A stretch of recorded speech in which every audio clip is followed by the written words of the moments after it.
so many books growing up. So For Whom the Bell Tolls, Macbeth, to That Was Then, This Is Now. As I grew up, I became very interested in spiritual writers like Robert Collier. He wrote a book called Secret of the Ages. Rion Eisler, who wrote Chalice and the Blade. Florence Scovel Shinn, who wrote The Game of Life and How to Play It. Those were some of the writers early on that really influenced the work that I would do. May Sarton was a writer who wrote poetry, fiction, nonfiction, and she also wrote a series of journals throughout her life. I felt like I got an inside view into a writer's life, and as a young woman that was a big deal. And I felt like I was visiting with a good friend, and that's really what I wanted to have happen with this first journal. I figured I'd put a journal out there, see if people had a similar experience, and if they did, I would continue to do more. Keeping a journal for so many years has really taught me how to write, because I've realized that at this point, my journey, while the details are different, is really quite ordinary.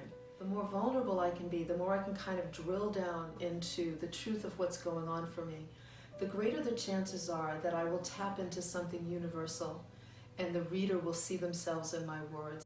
Meditation, it shows you the tendencies for where your mind goes.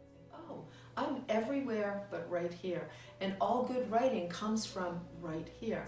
I really want to experience life. I want to be present for it, and the more present I am for life, the richer and more meaningful and deeply satisfying life is.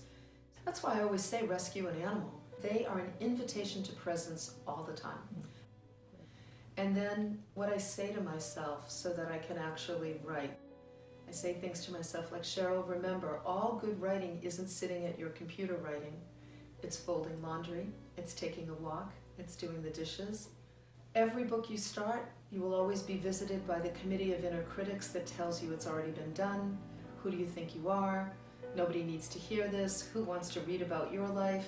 And I just sort of gather them all up, and I just sort of ask them to sit aside. I let them know, you can come forward every now and then and speak to me, and I'll pay attention to what you say, but the artist in me is the one that runs the show.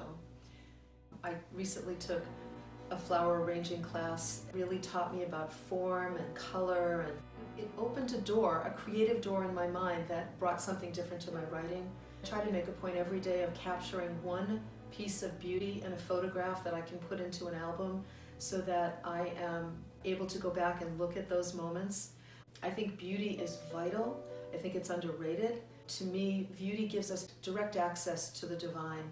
So those are some of the skills that I've cultivated that you don't typically hear about, and I think are incredibly important.